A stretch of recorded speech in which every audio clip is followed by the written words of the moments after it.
Chapter 2. I'm Eric Cargill. And I'm Rachel Elnar, and this is Cheers and Tears. Design Leadership Tales Retold. Hey, Eric, I just want to tell you a little bit about our guest. He is an LA-based event producer, an experienced designer, and a culture strategist. Most recently, he served as a program manager and event producer for Conflux, Amazon's annual in-house design conference. Previously, he has also produced the AIGA Design Conference, Art Center's MGX, thesis presentations, and TEDx UCLA. Let's give a warm welcome to Mr. Paul Mendoza. Welcome, Paul. Thank you both. It's what a delight. How are y'all? Doing well. So Doing well. good. Yeah, so good. So just to introduce you to people who don't know and love you as much as we do, was wondering, Paul, can you tell us a little bit about your situation, how you got into AIGA? What was your chapter? How long did you serve? How did you get involved? How much time do I have? No, let's see. We need to start in 2013. I was a year into studying design communication arts at UCLA Extension. So I was in night school because I was working in TV at the time as a script coordinator. And so I would proof scripts during the day and then go to graphic design class at night. And a year in, one of my professors, Henry, reached out to me and said, you would really be good for AIGA, I think. We have a student chapter here and you should get involved. So I became co-president of the chapter for my second year of the program.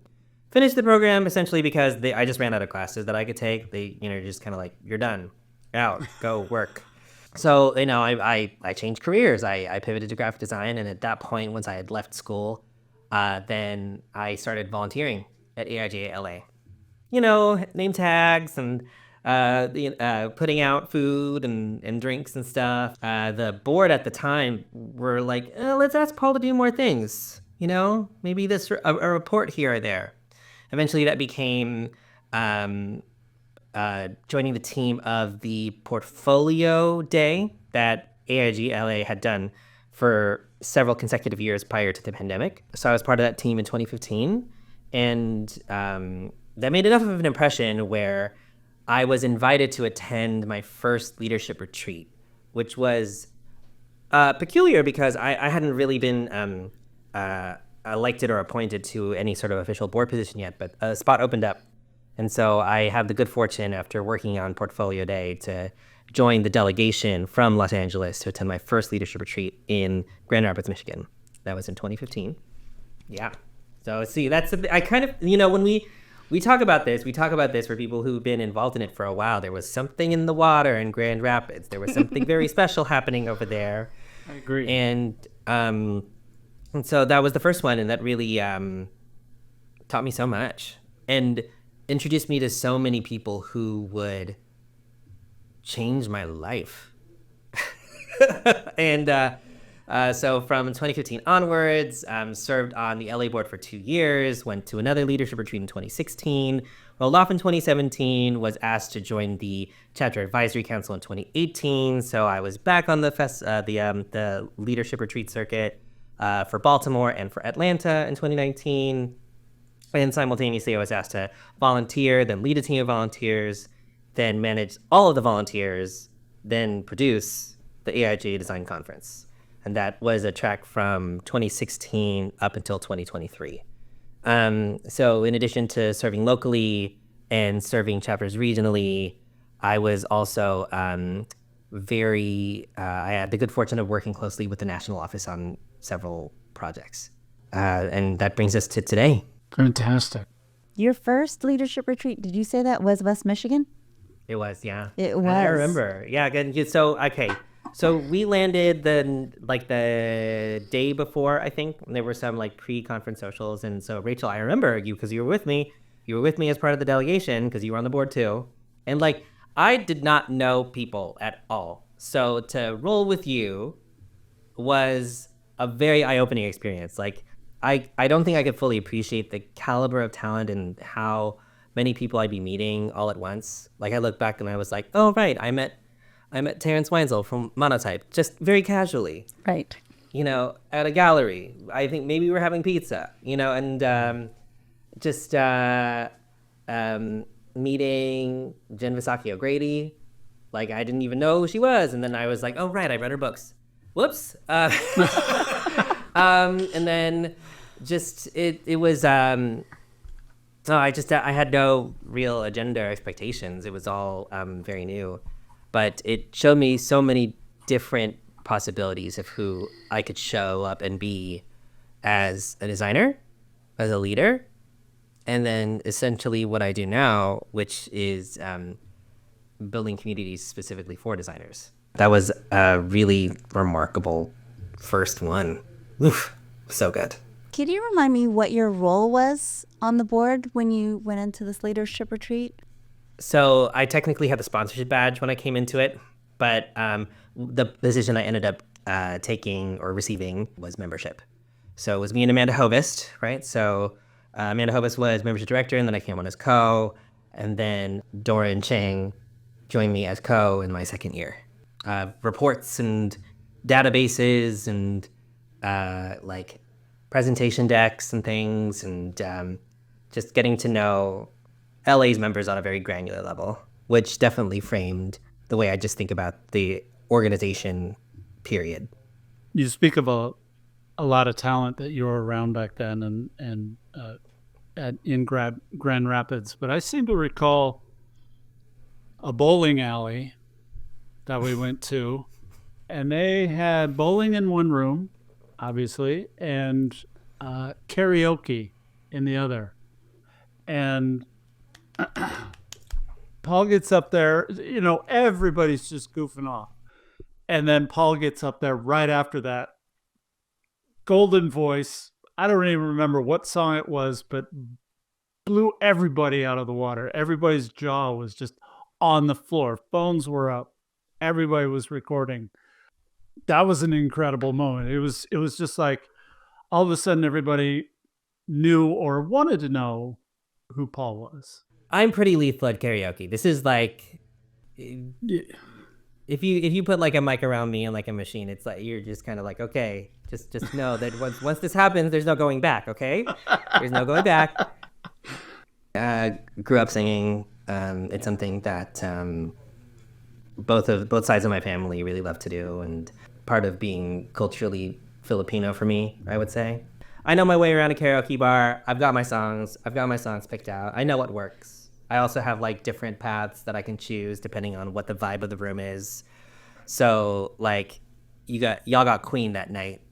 So that means it was a very lively room. That's what it means, So that's because I kind of feel like if Freddie only shows up if folks are like hyped for it.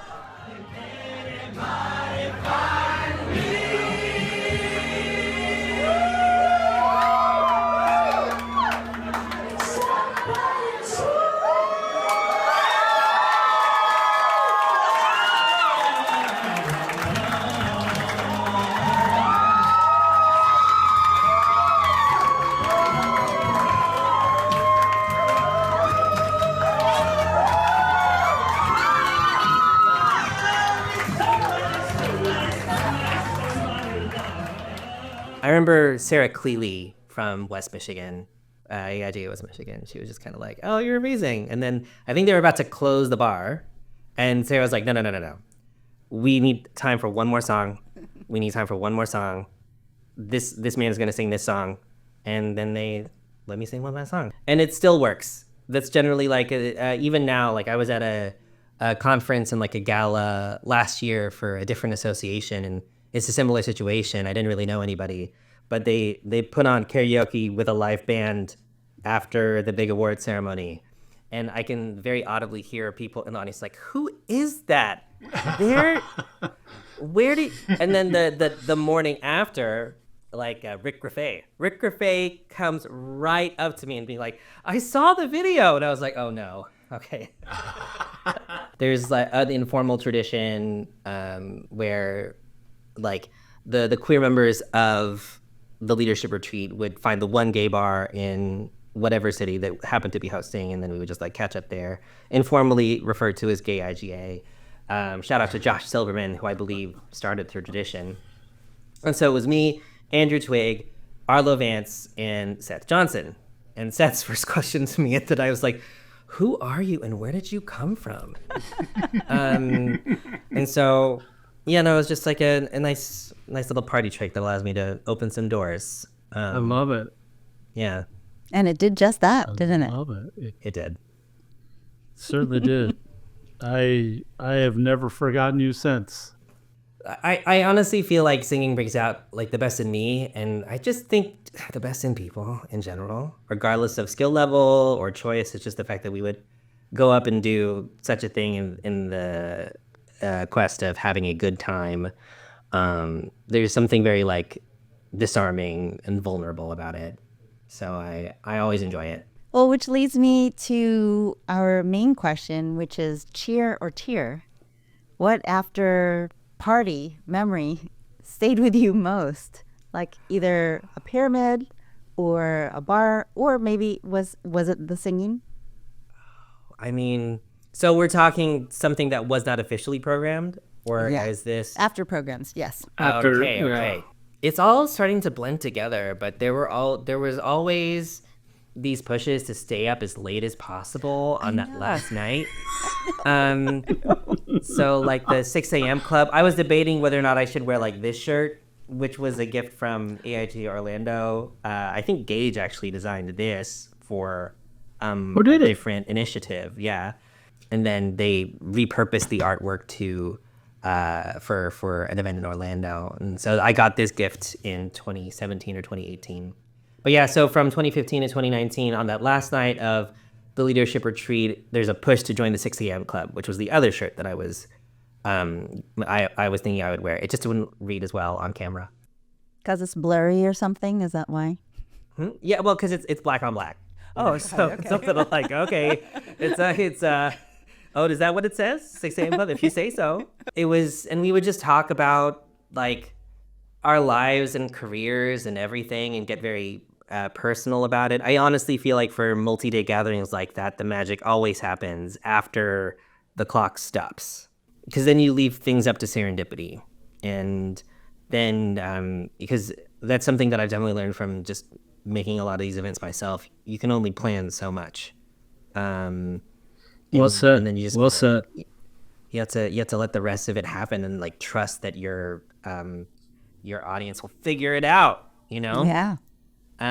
So the 6 a.m. club stuff, I really remember. And then honestly, all the gay IGAs. So 2015 was the first one, and then 2016 it was in Raleigh. Okay, you know what? Honestly, that's the one that's gonna get my top pick, because it was like on the second night, I believe, of the retreat, and there was official programming. But then I worked with Daryl Ross, who at the time was an officer for AIG in New Mexico, to pick a bar, figure out where we were going to go.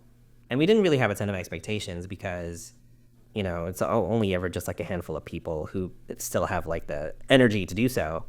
But I think this year was notable because it was 2016, we were in Raleigh, North Carolina, and HB1 was a hot issue that year. Mm-hmm. So that was the North Carolina bathroom bill. And that was a piece of legislation that nearly resulted in many chapters pulling out. There were definitely leaders who were like, I am not attending this. I am not going to North Carolina, not for this, you know? Wow. So for those of us who were like, we're going, but we're going to support queer businesses and then be very vocal about what our opinions are about this bill. So we chose a bar, and then like everybody kind of rallied together because, you know, you meet a friend, you meet a friend, you meet a friend. So there needed to be a procession from where the official party was to where the after party was for GayIGA. And so there were people who like chained up because it just kind of walked down a few blocks to get to the place. And that room was packed.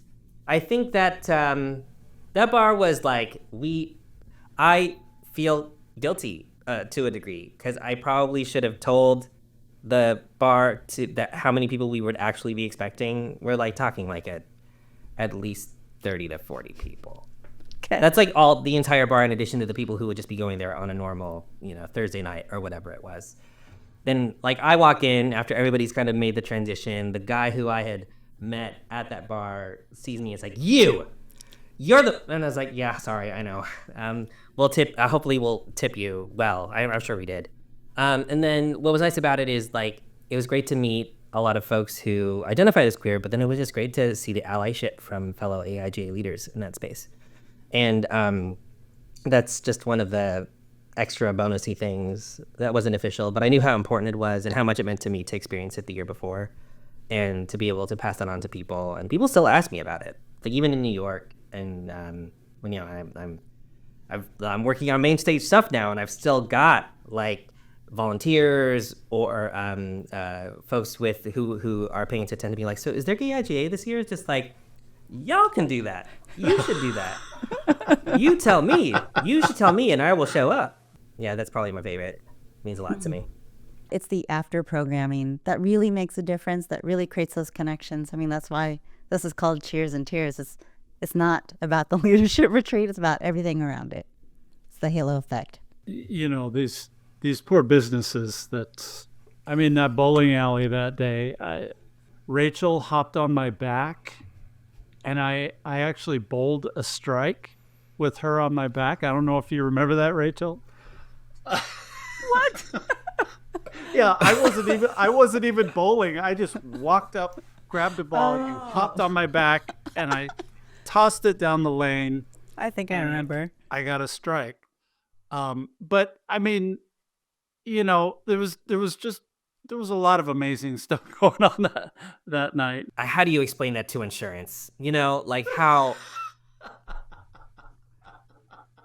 like what on earth would Jake from State Farm even say?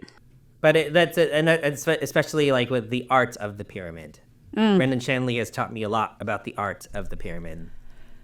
If you could get a doctorate in it, I think Brendan would be it. I think for what he's very careful about is just the foundation. There's a lesson in here. The foundation and the base and the basis of it, and just your posture and like how to generate support. Because a lot of the times, if you're on a base, you think that like on all of your individual limbs, you would need to bear the weight. But what makes that easier to bear is when you start leaning on the other folks in the foundation, and then and that just sets up for a stronger pyramid. Like I have the tips, but I think just having him present as a coach is super rewarding. Okay. Yeah, for sure. It's the Eagle Scout magic for him, I think. Yeah, that's what I credit it to. Like shout out to the Eagle Scouts. And a lot of metaphor for the leadership retreat in general, right? You lean on each other, you distribute the weight, you create a strong foundation, and other chapters can build on top of your knowledge. Damn, that's good. Is that good? Yeah. Yeah, and understand your role. I mean, I only speak from experience because I was always on the bottom. I was always on the foundation. Being 6'4" and 200 pounds. I don't think anybody wants me on their back, and so I'm fine with that. Yeah, like other lessons that it connects to that I learned from AIGA people. 2015 was also the year that I first met Mike Josie. I remember him telling a story about meeting with a new board, and he had served at many different levels of the organization for a very long time, and what it means to be like a citizen and what it means to support people, particularly when they're new. So like he'll be at the board facilitating a discussion. Ideas will get thrown out. He will know and have a lot of experience about the merit or the success or the likelihood of success of any of those particular ideas. But for him as an educator and a facilitator, as a mentor, it's important to be like, it's going on the board and we're going to support these ideas that are going on the board. And that's the role. Ooh. So, so like so that's what it means to like really be a foundation for someone. That story always sticks with me. So many stories from all sorts of leaders really stick with me, like meeting Rich Holland in 2016 and all of his stories, getting the baton passed from myself to from Joe Schramm to myself for CAC, the Chapter Advisory Council. That was in 2018 in Baltimore. Like so many great just conversations there. It felt like a Linklater movie, you know? It felt like just these delicious and eye-opening and very open conversations with people, really talented folks. Those are the kinds of roles that always appealed to me, and it always struck me as very unique that AIGA would attract so many and have a hand in building so many leaders of this caliber. You had mentioned earlier that AIGA has influenced what you do now. Can you tell me a little bit about Amazon Conflux and if there's any relationship between what you learned at AIGA and working on that project? Well, I should say that the reason I got that gig was because of AIGA. So one of the first people I met in 2015 in Grand Rapids, like that was the event that like really changed everything. Alicia Syriac was on the President's Council chair that year. So it was her responsibility and Gwen O'Brien's responsibility from West Michigan to deliver that retreat. And so I met Alicia there for the first time. And then we'd stayed in touch over the years, and Alicia reaches out to me last year. She is the senior program manager for events and gatherings for Amazon Design Excellence. And a lot of what she had learned from AIGA carries over to the work that she does throughout the year, including working on their major in-house design conference called Conflux. And that's been happening since, I want to say, 2011, 2012. So we're going on a little over a decade. And like she was in a position to expand the team, asked me what I was doing, and my answer was, I'm working for you. What the things you want, I want.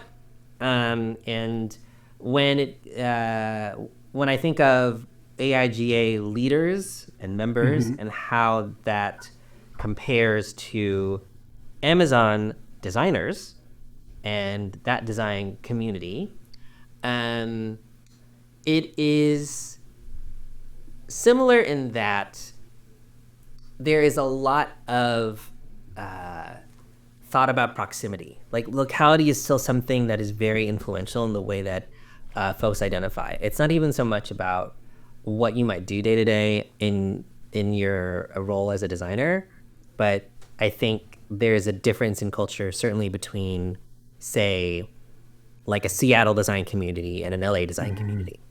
You know, like the products you're assigned to, the things you're working on, just all the other environments that are around you. And being attuned to that was something that carried over really well from AIGA to Amazon. When we produced Conflux, we went live from 3 different cities. So up until that point, we only really went live from one city, had a host city in Seattle, obviously, because it's Amazon, and that's where HQ1 is. So we went live from 3 cities this year in an effort to reach out to more designers and be able to attract more local speaking talent as well. And so we went live from New York City, and we went live from San Francisco, and that's where I was. So I grew up in the Bay Area, I should mention that. I grew up in Cupertino. My parents live in Pacifica now, just a little south of the city. So I just love being in San Francisco, period. And I was really glad to be assigned to San Francisco, honestly, because I feel like having grown up there, going to grad school there, and just being a lifelong Californian, there's just a level of understanding that I have, I think, with designers from that hail from there. Ultimately, it's just bringing joy into the proceedings, and that's something that AIG demanded. That's something that we were so good at doing at the leadership retreats, both in an official and unofficial capacity.